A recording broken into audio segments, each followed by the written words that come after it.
오늘 말씀은 요한계시록 18장 1절에서 11절까지 말씀입니다.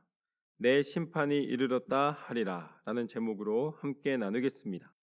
오늘 말씀의 시작은 이렇습니다.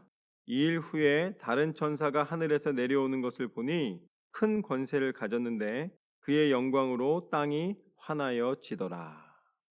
한 사건이 있었고 그 일이 있은 다음에 하나님의 천사가 이 땅 가운데 큰 권세를 지니고 내려왔습니다. 그런데 그 무슨 일이 있었냐면 바로 음녀가 나타나서 세상 가운데 이 무시무시한 일들을 행하는 것처럼 보였지만, 그러나 하나님께서는 그 모든 것을 이제 다스리시고 하나님의 방법으로 허락하지 않으십니다. 그러니까 하나님께서는 그 음녀가 이 땅의 왕들을 상징하는데 이 땅 가운데서 자리 잡는 것처럼 보일 뿐이지 하나님의 다스림과 하나님의 섭리 가운데 세상 만물이 운행되고 있음을 보여주십니다. 그런 다음에 그것을 더 분명하게 하시는 하나님의 빛이 하나님의 천사를 통하여서 증거되는 장면입니다. 2절 말씀부터 보면 힘찬 음성으로 외쳐 이르되 무너졌도다 무너졌도다 큰 성 바벨론이여, 귀신의 처소와 각종 더러운 영이 모이는 곳과 각종 더럽고 가증한 새들이 모이는 곳이 되었도다. 그 음행의 진노의 포도주로 말미암아 만국이 무너졌으며 또 땅의 왕들이 그와 더불어 음행하였으며 땅의 상인들도 그 사치의 세력으로 치부하였도다 하더라. 결국 세상의 바벨론은, 세상의 성은, 세상의 권세와 세상의 모든 명예와 세상의 것들은 이제 세상의 방법으로 무너지게 된다라는 말씀입니다. 결국 세상의 왕들이 누리려 하였던 음행과 사치와 부정과 부패와 미움과 거짓과 다툼이 이 땅을 다스리는 원리가 되어 승리의 이유가 되는 것이 아니라 무너지는 이유가 됩니다. 그냥 무너지는 게 아니에요. 무너졌도다 무너졌도다. 각종 귀신의 처소와 각종 악한 영이 모여드는 곳이 되었도다. 악취가 나고 더럽고 어둡고 음침하고 세상에 속한 것은 다 세상 가운데서 함께 멸망당하고 심판당하는 것을 보게 하여 주십니다. 하나님은 우리가 바벨론을 분명히 구별하기를 원하세요. 우리가 세상 가운데서 좋아 보이지만 그것이 우리의 육신의 만족을 위하여서 유혹인지 아닌지를 하나님은 분별하기를 원하십니다. 벗어나라 말씀하시는 것이죠. 그래서 4절 말씀에 보면 또 내가 들으니 하늘로부터 다른 음성이 나서 이르되 내 백성아 거기서 나와 그의 죄에 참여하지 말고 그가 받을 재앙들을 받지 말라. 그의 죄는 하늘에 사무쳤으며 하나님은 그의 불의한 일을 기억하신지라. 하나님이 하나님의 사람에게, 하나님의 백성에게 말씀해 주십니다. 이 은혜의 말씀은 이렇습니다. 내 백성아, 내 자녀야, 그곳에서 나아오라. 더 이상 죄악에 머물지 말고 그 무너지는 성에서 나아오라. 나는 그들을 기억하고 있다. 그들의 죄악을 잊지 않는다라고 말씀하십니다. 하나님은 과거와 현재와 미래를 모두 다 다스리시는 하나님이십니다. 우리는 현재밖에 살 수 없지만 하나님은 처음과 나중이 되시며 그 모든 시간을 만드셨고 운행하시는 분이십니다. 그렇기 때문에 사람들은 모를 수도 있고 잊어버릴 수도 있지만 하나님은 그것을 다 아시고 보시는 분이세요. 그런데 우리의 무엇을 보셔야 되는가? 우리가 죄악 가운데서 계속 머무는 인생을 하나님 앞에 보여드릴 것인가? 아니면 그곳에서 나와서 하나님이 인도하시는 길에 순종의 모습으로 살아갈 것인가? 그 갈림길에서 갈등하거나 고민하지 않고 하나님의 길을 가시기를 소망합니다. 하나님은 그것을 기억하여 주시고 그것을 아시는 하나님이십니다.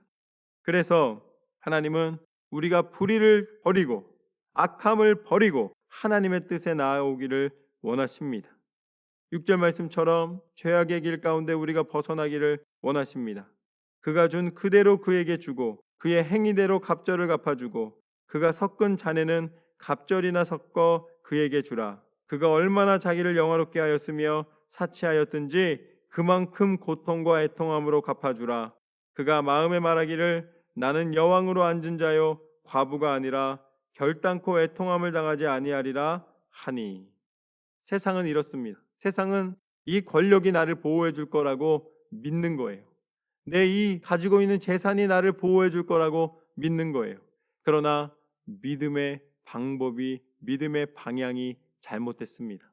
믿음은 하나님을 믿는 것입니다. 세상의 것으로 의지하고 보장하려고 시도하는 것이 아니라 그것을 베풀어 주신 하나님 앞에 감사로 믿음으로 나아가는 것입니다. 그게 진짜 믿음이에요. 그러나 세상 속에서는 하나님의 진노가 갑절이나 임한다고 분명히 말씀해 주고 계십니다. 내가 여왕이다. 내가 세상의 통치자다. 내가 모든 것을 다 가졌다.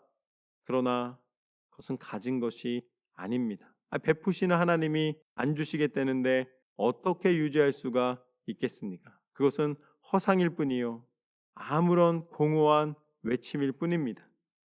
8절 말씀에 보면 이렇게 나와 있습니다. 그러므로 하루 동안에 그 재앙들이 이르리니 곧 사망과 애통함과 흉년이라. 그가 또한 불에 살라지리니 그를 심판하시는 주 하나님은 강하신 자이심이라. 아무리 세상 사람들이 자기의 권력과 능력이 영원할 것처럼 선포한다 할지라도 단순간에, 순식간에 그것을 빼앗아 가실 수가 있습니다. 그것을 심판하실 수가 있습니다. 하나님은 전능하신 하나님이신 줄로 믿습니다. 하나님의 손에 있느냐 아니면 그것에서 벗어나 있느냐가 결국은 기준이 되는 것이지, 내가 얼만큼 무언가 능력이 있느냐로 세상을 이기는 것이 아닙니다.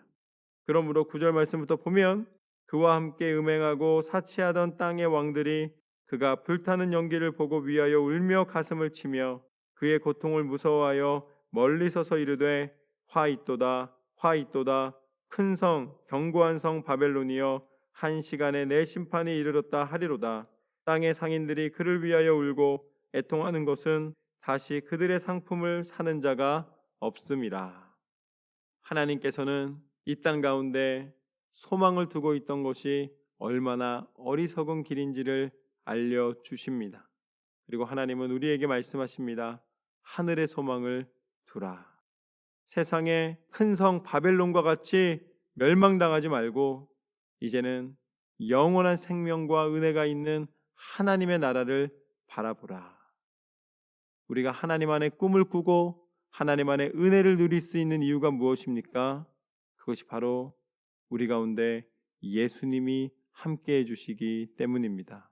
예수님은 이제는 우리가 멸망받는 백성이 아니라 하나님 나라의 백성 되게 하시기 위해서 당신이 목숨을 버리시면서까지 우리가 죄악에 묶여있던 그 죄악의 성에 갇혀있던 것을 풀어주셨습니다. 그것이 바로 십자가의 능력입니다. 그래서 우리가 기도할 때에 예수님의 십자가의 능력으로 모든 죄를 사하여 주시고 우리를 깨끗게 하시며 그 십자가의 보혈의 능력으로 우리를 덮어 우리 가운데 하나님의 성결함을 주옵소서 간절히 기도할 때에 그것을 허락해 주실 수 있는 능력이 있습니다. 십자가를 통하여 하나님은 이제는 더 이상 심판받을 백성이 아니라 그 심판에서 구원하여 주신 하나님의 백성 삼아 주신 줄로 믿습니다. 그리고 예수님이 다시 부활하시사 영원한 생명의 주가 되셔서 우리에게 세상의 방법으로 허락되는 천국이 아니라 오직 믿음으로만, 오직 예수님의 이름으로만, 그 권세로만 허락되는 하나님 나라의 자녀되는, 하나님의 자녀되고 하나님 나라 백성 되는 은혜를 가르쳐 주시고 베풀어 주신 줄로 믿습니다. 오늘 계시록의 말씀처럼 무너지는 성, 세상의 성 바벨론에서 함께 무너지는 인생이 아니라 이제는 사단의 권세에 그 유혹에 빠져서 세상 가운데서 만족을 누리다가 심판받는 사람이 아니라 예수 그리스도를 바라보며 예수님만이 나의 구주이심을 고백하고 그리스도 예수 안에서 영원한 생명 가운데, 영원한 승리 가운데 거하시는 저와 여러분의 삶이 되시기를 주님의 이름으로 축원합니다. 하나님은 우리 가운데 하나님의 구원을 베풀어 주셨습니다. 그 은혜에 날마다 감사하며 하나님 앞에 은혜롭게 하나님을 바라봄으로 승리하시기를 주님의 이름으로 축원합니다.